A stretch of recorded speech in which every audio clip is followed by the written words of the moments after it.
la parole de Dieu est une affaire d'esprit, une affaire de foi. Depuis le livre de la Genèse jusqu'à l'Apocalypse, nous avons affaire à la foi. Nous avons affaire aux choses qui concernent le monde des esprits. Bien-aimés dans le Seigneur. Voyez-vous, si Jésus n'avait pas une bonne vie de prière, si Jésus n'avait pas une constante vie de prière, si Jésus n'avait pas une forte vie de prière, si Jésus n'avait pas élevé son esprit dans la dimension céleste de la prière, Jésus aurait abandonné à la croix. Jésus aurait abandonné. Jésus aurait abandonné, frères et sœurs. C'est la vie de Jésus, sa vie de prière, sa constante vie de prière, sa sincère vie de prière, sa vie de sincérité et de loyauté envers son Père qui ont fait que Jésus puisse tenir tête à Satan. Alléluia. Qui ont fait que Jésus puisse tenir tête à Satan. Bien-aimé dans le Seigneur. Jésus se levait toujours très tôt le matin pour prier. Très tôt le matin pour prier. Jésus se levait très tôt le matin pour prier. Jésus avait une constante vie de prière. Au point où la Bible dit que quand l'heure de la crucifixion arrivait, quand Jésus est allé prier, sa sueur était comme des grumeaux de sang. Sa sueur était comme des grumeaux de sang. Pourquoi? Parce que le poids de l'épreuve, le poids de la tentation était si fort que si Jésus n'avait pas une bonne vie de prière, Jésus allait fléchir les genoux. Jésus allait abandonner. Jésus allait se décourager. Alléluia. Donc ceux qui m'écoutent, s'il vous plaît, mettez le cœur, mettez le cœur, mettez le cœur, mettez le cœur, chauffez un peu l'algorithme, s'il vous plaît, mettez le cœur. Alléluia. Oui, une bonne vie de prière te garantit le succès. Une bonne vie de prière, une vie de sainteté, une vie de consécration, une vie de loyauté envers Dieu et envers les hommes sur lesquels tu mets, les hommes à l'image de Dieu, te garantit un succès. Tu peux avoir un bon cœur, tu pries, mais si tu méprises les hommes, tu vas échouer. Tu peux avoir une bonne vie de prière, mais si ton cœur est mauvais, sache que tu vas échouer. Toute personne qui a un mauvais cœur échoue toujours. Que tu sois super spirituel, si ton cœur est mauvais, sache que ça va te rattraper. Même dans 10 ans, ça va te ramener à la case de départ. C'est pourquoi la Bible nous dit, garde ton cœur plus que toute autre chose, car de lui viennent quoi? Les sources de la vie. Alléluia. Car de lui vient quoi? Les sources de la vie. Quand ton cœur est mauvais, il va te procurer des sources mauvaises. Ta vie sera mauvaise. Quand ton cœur est bon, il va te procurer de bonnes sources et ta vie sera bonne. Tout va du cœur. Une bonne prière avec un mauvais cœur, c'est prier en vain. Une bonne prière avec un cœur hypocrite, c'est prier en vain. Une bonne prière avec un cœur méchant, c'est prier en vain. Une bonne prière avec un cœur louche, un cœur faux, c'est prier en vain. Une bonne prière avec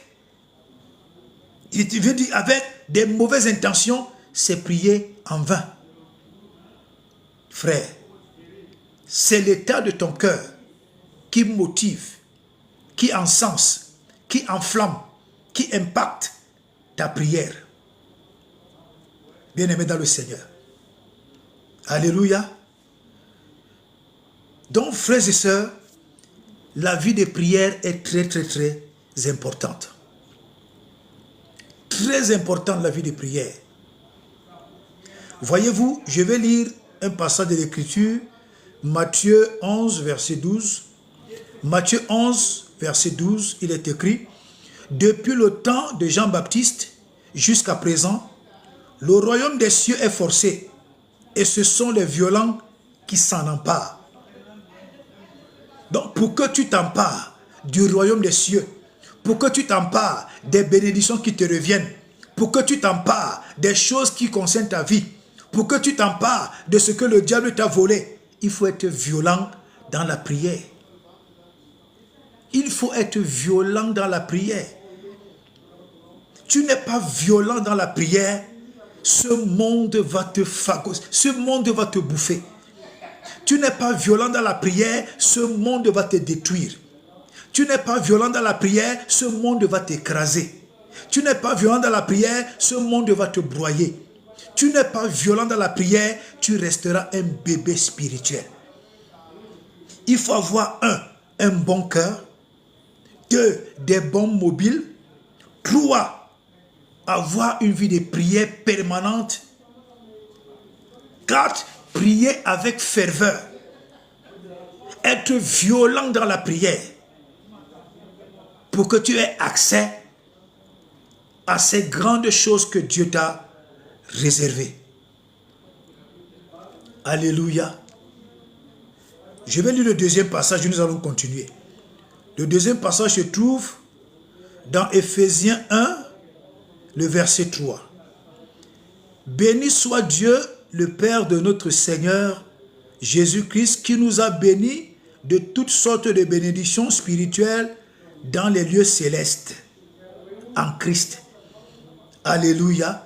Donc, c'est-à-dire que Dieu nous a déjà bénis de toutes sortes de bénédictions dans les lieux célestes en Christ. Donc, Dieu a déjà tout rendu disponible dans les lieux célestes en Christ. Donc, tout est déjà disponible dans l'éternité au nom de Jésus. Bon, maintenant, pour que tu aies accès à cela, pour que tu puisses posséder cela, pour que tu puisses entrer en possession de cela, tu es obligé de mettre en pratique Matthieu 11, verset 12. C'est-à-dire, tu es obligé d'être violent dans la prière. Parce que pour que tes prières traversent le deuxième ciel, pour accéder dans le troisième ciel qui est l'éternité, il y a au deuxième ciel, c'est là où résident toutes les principautés, les pouvoirs, les dominateurs d'ici-bas, les esprits impurs. C'est là où c'est le quartier général des Néphilim. C'est le quartier général des mauvais esprits, des démons méchants. Pour que ta prière traverse, il faut que tu sois violent. Il faut que tu fasses des prières de violence. Il faut que tu fasses des prières de feu. Frères et sœurs, si celui qui a le pied sur ton mariage, ou alors celui qui a le pied sur tes finances, ou alors celui qui a le pied sur tes entrailles, ou alors celui qui a le pied sur tes affaires, ou alors celui qui a le pied sur ton ministère, ou alors celui qui a le pied sur tes enfants, ou alors celui qui a le pied sur ton époux ou bien sur ton épouse, ou alors celui qui a le pied sur tes projets, est un Goliath. Et que toi tu fasses des prières de quelqu'un qui ne pèse même pas 4 kilos. Mais laisse-moi te dire, tu n'auras jamais accès à ta bénédiction. Tu n'auras jamais accès à ta bénédiction. La parole de Dieu nous dit que Jésus se nourrit de notre foi. Jésus se nourrit de quoi? De notre foi. Il se nourrit de notre foi. Il est le consommateur de notre foi. Si celui qui est assis sur ta vie, tu dois déployer une foi de 15 kilos et que tu n'as que déployer une foi de 4 kilos, tu ne vas jamais le terrasser. Tu ne vas jamais entrer en possession de ta bénédiction. Oui, bien-aimé dans le Seigneur. Les enfants de Dieu disent souvent, j'ai trop prié, j'ai trop attendu, j'ai trop prié, j'ai trop attendu, j'ai trop prié, j'ai trop prié. Tu as prié comment? Comment est-ce que tu as prié? Dans quel état d'esprit tu priais? Qu'est-ce qui motivait ton cœur quand tu priais? Quelle est la dimension de foi que tu as déployée pour entrer en possession de ce que tu demandes? c'est là où il y a le kick, c'est là où il y a l'interrogation. Nous avons des gens, des chrétiens, des enfants de Dieu qui sortaient des familles compliquées, des familles des sorciers, des familles des sorcières, des familles des néphilim. Le père fondateur de la famille était un sorcier, un pratiquant, un charlatan, un voleur de destinée. Quand tu sors d'une famille pareille, tu crois que quand tu vas faire une prière de 2 kilos, tu vas terrasser le démon qui a 15 kilos, qui est assis sur ta bénédiction? Tu ne pourras pas le terrasser. Ah oui, bien-aimés dans le Seigneur. Nous les enfants de Dieu, nous rigolons, nous plaisantons, nous jouons. Nous croyons que la marche chrétienne c'est de la rigolade. Nous croyons que la marche chrétienne c'est de la plaisanterie. On nous a endormis avec les histoires de prophétie. On nous a endormis avec les histoires de prophètes.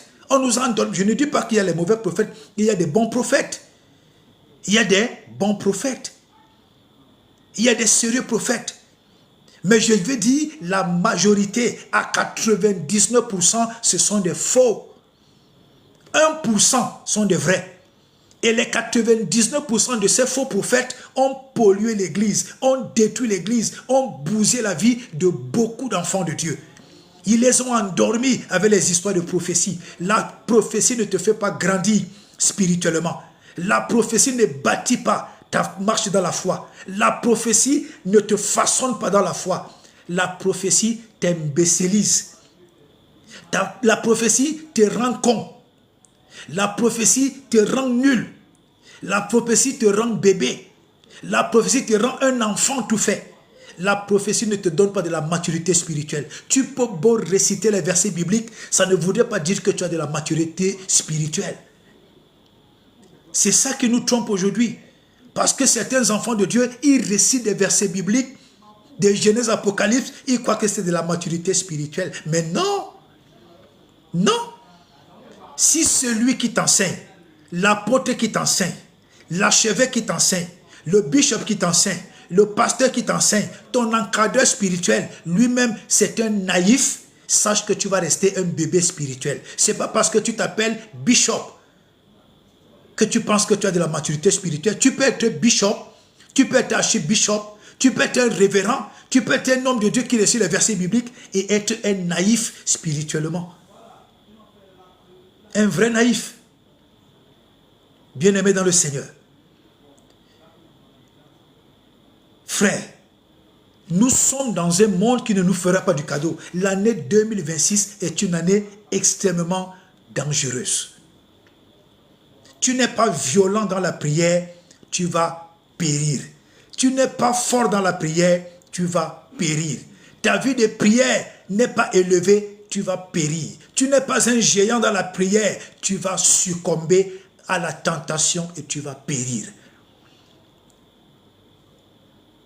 C'est pour ces raisons qu'aujourd'hui, vous voyez, en majorité, aujourd'hui dans l'église, tous ceux qui sont, la plupart de ceux qui se disent prophètes, pasteurs, qui sont des hommes de Dieu, qui sont des conducteurs, la plupart sont dans les sectes pernicieuses. La plupart ont fait des pactes avec le diable. La plupart sont rentrés dans la rose-croix, la franc-maçonnerie, la maïcarie. La plupart pratiquent du fétichisme traditionnel. Ils se sont infiltrés dans l'église.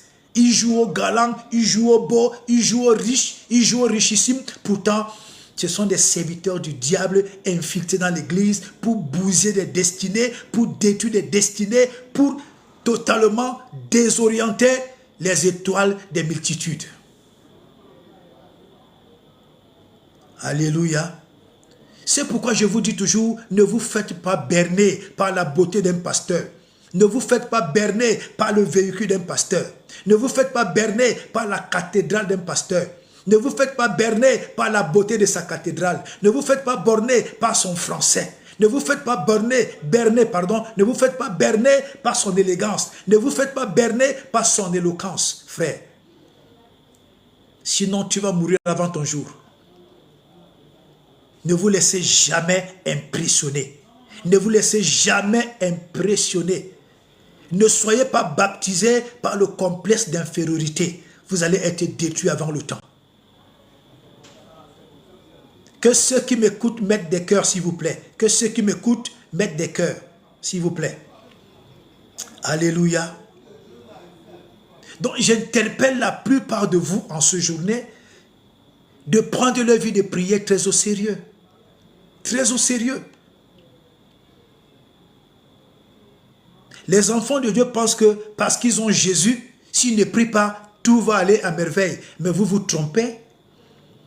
Avec ce Jésus dans ta vie, si tu n'as pas un bon cœur, si tu ne fuis pas le mal, si tu ne fuis pas le péché, si tu n'as pas une bonne vie de prière, si tu ne prends pas ta vie de prière très au sérieux, laisse-moi te dire, frères et sœurs, tu vas succomber à la tentation et tu vas tomber. Non seulement tu vas tomber, peut-être tu ne vas même plus te relever. Oui, bien-aimés dans le Seigneur. Aujourd'hui dans l'église, aujourd'hui dans le cas de Christ, nous trouvons des hommes de Dieu, nous trouvons des prophétesses, nous trouvons des servants du Seigneur qui pratiquent des actes contre nature. Je veux dire, ils pratiquent des actes contre nature. Ils pratiquent des atrocités les plus inimaginables. Ils pratiquent des atrocités que Satan même ne peut pas pratiquer. Les hommes qui font des choses sales aux hommes. Des femmes qui font des choses sales aux femmes. Avec tous ces crimes et je veux dire, des sacrifices horribles. Frères et sœurs, c'est l'église du Seigneur aujourd'hui. C'est dans cette église que nous sommes.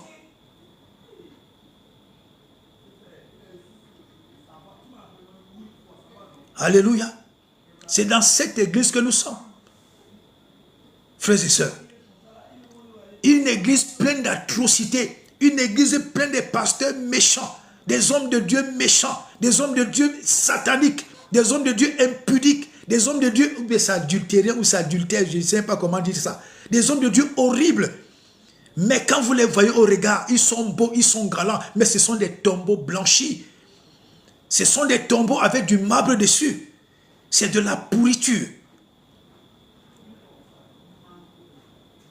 C'est de la pourriture. L'église qui devait être un modèle, l'église qui devait être le modèle pour donner à la nation sa façon de se conduire, l'église s'est retrouvée dans la même pourriture que la nation. Les hommes de Dieu voleurs, tu trouves les politiciens voleurs, tu vois des papas, des hommes âgés, mais qui volent comme des souris, sans aucune pudeur. Ceux qui se disent hommes de Dieu, qui doivent être comme des modèles, des éclaireurs, eux-mêmes, ils volent comme des souris, sans aucune pudeur. Ils commettent des atrocités sans aucune pudeur. Des hommes apparemment beaux, mais qui sentent mauvais, qui sentent la mort, qui sentent la pourriture. Ils sont apparemment beaux, mais leur intérieur est plus sale que les faux sceptiques. Voilà ce genre d'hommes de Dieu que nous avons aujourd'hui. Quand la nation attend que les hommes de Dieu donnent le mot, quand la nation attend que les hommes de Dieu soient des modèles, c'est même les hommes de Dieu qui désorientent la nation. C'est honteux. Extrêmement honteux. Frères et sœurs. Donc ce que je vous dis ce soir est très sérieux. Ceux qui servent le diable ont décidé de faire des sacrifices, tuer des hommes, tuer des femmes, tuer des enfants, abuser même des nouveau-nés, faire des pratiques horribles. C'est leur choix. Mais toi qui es dans le Seigneur, qu'est-ce que tu sacrifies? Tu ne sacrifies pas de ton temps pour la prière. Tu ne sacrifies pas de ton temps pour avoir des moments de méditation avec Dieu. Tu ne sacrifies pas de ton temps pour avoir des moments de communion avec Dieu. Tu ne sacrifies pas de ton temps pour être moulé et façonné à l'image de Dieu dans le lieu secret. Tu passes ton temps dans les commentaires. Tu passes ton temps dans les bêtises inutiles. Tu passes ton temps dans le fanatisme. le fanatisme footballistique. Le football, c'est une arme diabolique très efficace. Les rapports sexuels, c'est une arme diabolique très efficace. Quand vous regardez le ballon, les naïfs qui regardent le ballon seulement avec les deux yeux, ils regardent le ballon avec les émotions. Pendant ce temps, ceux qui tirent les ficelles derrière le ballon, ce sont des maîtres de la magie qui se nourrissent de vos énergies. Frères et sœurs, combien de temps tu payes pour prier pour toi, pour ta vie? Combien de temps tu sacrifies pour prier pour ta vie? Combien de temps tu sacrifies pour prier pour ton épouse? Combien de temps tu sacrifies pour prier pour ton époux? Combien de temps tu sacrifies pour prier pour tes enfants? Combien de temps tu sacrifies pour prier pour ton mariage? Combien de temps tu sacrifies pour prier pour ta famille? Combien de temps tu sacrifies pour prier pour ceux qui sont malades dans le monde? Combien de temps tu sacrifies pour prier pour le salut des âmes dans le monde? Combien de temps tu sacrifies pour prier pour ceux qui souffrent dans le monde? Combien de temps tu sacrifies pour prier pour ceux qui souffrent dans les hôpitaux? Tu passes ton temps dans des commentaires. Les commentaires qui ne te rapportent absolument rien. Les commentaires ne te rapportent rien. Tu regardes tout un match de football. Tu as gagné quoi? Rien. Frères et sœurs, je suis encore là ce soir pour te parler de ce livre. Ce livre qui est intitulé « Quand le surnaturel descend ». C'est la gloire de Dieu qui impacte ta vie. Ce livre de prière, je te le recommande. Je te recommande ce livre de prière. Quand le surnaturel descend, je te recommande ce livre. Tu es au Cameroun, mon numéro est sur cette vidéo. Tu peux m'appeler ou alors tu peux me passer un message dans mon WhatsApp et tu passes la commande de ton livre. J'interprète comme ça tous mes bien-aimés du Gabon, de l'Afrique, dans ces pays où la sorcellerie bat son plein, dans ces pays où la sorcellerie terrorise les gens. Même dans ta famille, la sorcellerie terrorise la famille. La sorcellerie terrorise ton foyer. La sorcellerie terrorise ton travail, terrorise tes enfants, terrorise ton foyer, terrorise ton époux. Ton époux est déjà sous le coup du charme d'une femme. Ton épouse est déjà sous le coup du charme d'un homme. Tes enfants sont devenus des imbéciles. Tu ne comprends plus qu'est-ce qui se passe. Je te recommande ce livre. Je te recommande ce livre. Et je parle de ce livre avec audace parce que je sais ce qu'il y a dans ce livre. Quel que soit le problème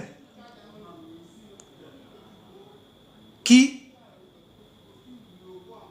agit contre ton époux, qui agit contre ton épouse, qui agit contre votre mariage, qui agit contre vos entrailles, qui agit contre vos enfants, qui agit contre ton travail, qui t'empêche d'avoir la promotion.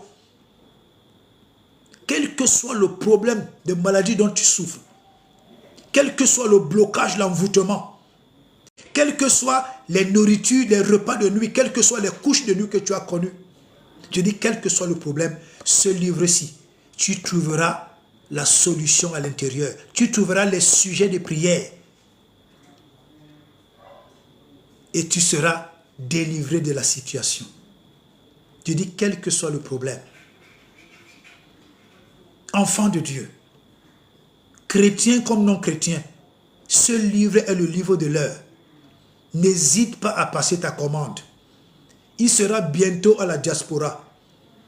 Et dès qu'il sera à la diaspora, je vais vous dire que c'est déjà prêt. Je vais vous communiquer le numéro pour pouvoir passer votre commande. Ceux qui sont au Cameroun, vous pouvez me contacter directement. Au plus 237 6 87 76 94 90. C'est mon appel direct, également mon numéro WhatsApp. Ce livre est très puissant. Ce livre est extrêmement puissant. Ce livre est extrêmement fort. Ce livre, je vous dis, quand ce livre n'était qu'une ébauche, 2 personnes ont été ressuscitées. Quand ce livre n'était qu'une ébauche, Dieu m'a donné le pouvoir sur le totem de l'Égypte. Et vous connaissez que l'Égypte, c'est un pays très puissant en magie. Frères et sœurs, les sorcelleries qui se passent aujourd'hui dans nos familles, la sorcellerie qui se passe aujourd'hui dans nos universités, la sorcellerie qui se passe aujourd'hui dans nos quartiers, la sorcellerie qui se passe aujourd'hui dans nos bureaux, je te conseille ce livre. Toi qui travailles, tu ne sais pas ce qui se passe dans ton bureau. Toi qui ne travailles pas, tu ne sais pas ce qui se passe dans ta vie. Toi qui es marié, tu ne sais pas ce qui se passe dans la vie de ton mari, dans la vie de ton épouse. Tu ne sais pas ce qui se passe dans votre foyer. Vous qui avez des enfants, vous ne savez pas ce qui se passe dans la vie de vos enfants. Toi qui es là, la jeune fille ou la dame qui m'écoute, tu manges dans la nuit. Tu as des repas de nuit. Tu as des couches de nuit. Le diable et ses démons viennent mettre la saleté et la pourriture dans ta vie. Ta vie commence à sentir. Tu ne peux pas devenir la personne que Dieu voudrait que tu sois. Toute ta vie ne sent que mauvais. Tout ce que tu fais échoue. Tout ce que tu fais rate. C'est comme si c'est toi qui avais bu la malchance. Je te recommande ce livre. Parce qu'également dans ce livre, il y a un programme de transfiguration. Ce que d'autres pasteurs appellent un programme de lavage spirituel. Dans ce livre est complet. Il traite les problèmes d'infertilité. Il traite les problèmes de célibat. Il traite les problèmes d'incompréhension dans les couples. Il traite les problèmes d'envoûtement. Il traite les problèmes de blocage. Il traite les problèmes de maladie. Il traite les problèmes de stagnation. C'est un livre complet. N'hésite pas à le prendre. Je te dis la vérité, n'hésite pas à passer ta commande sur ce livre. N'hésite pas. Je vous dis que c'est le livre de l'heure. Quand moi-même, celui que Dieu a utilisé pour écrire ce livre, quand moi-même je parcours ce livre, je me demande qu'est-ce qui s'est passé pour que j'écrive ce qui est à l'intérieur. Mais évidemment que l'Esprit de Dieu m'avait couvert, l'Esprit de Dieu m'avait baptisé. Et c'est la main de Dieu qui écrivait au travers de moi. Enfants de Dieu, ne soyez pas des sapeurs-pompiers. Toi qui m'écoutes, que tu sois chrétien ou païen, ne sois pas un sapeur-pompier. N'attends pas quand le pire est déjà arrivé. N'attends pas quand la situation a déjà pourri pour que tu passes la commande de ce livre. Passe la commande de ton livre maintenant. Entre en possession de ton livre maintenant. Commence à l'exploiter maintenant. Anticipe maintenant pour que le plan de Satan échoue complètement. Alléluia. Alléluia. Frères et sœurs dans le Seigneur. Ce livre est extrêmement puissant. Je l'ai écrit en Égypte. Je l'ai écrit en Égypte. Je vous dis que je l'ai écrit en Égypte. Ce livre est extrêmement redoutable. Ce livre est un mystère. La puissance de Dieu qui se manifeste au travers de ce livre est terrible.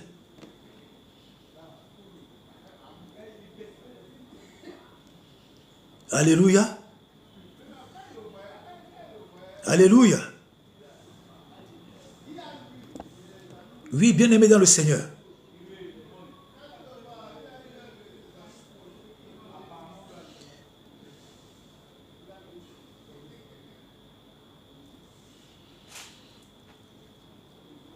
Alléluia.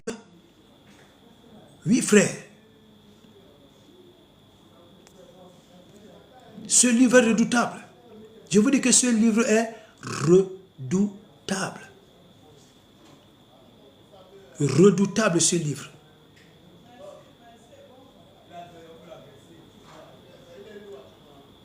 Donc, je tenais à vous le recommander vivement.